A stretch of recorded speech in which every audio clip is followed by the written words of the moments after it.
So, dun muna tayo sa Canada at saka Lebanon. Okay? Itong Lebanon, nandun yung isa sa hinahangaan kong point guard sa Lebanon, si Arakji.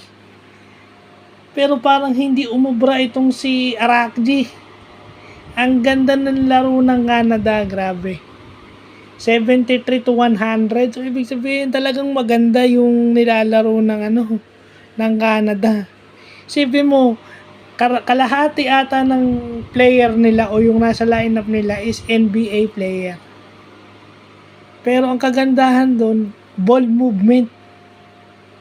Maganda na yung depensa ng Lebanon, pero dahil sa ganda ng ball movement at individual skills ng Canada, nagawa nilang manalo. NBA player lahat yun ha. Kung tutuusin, pwede magbuhaya yun.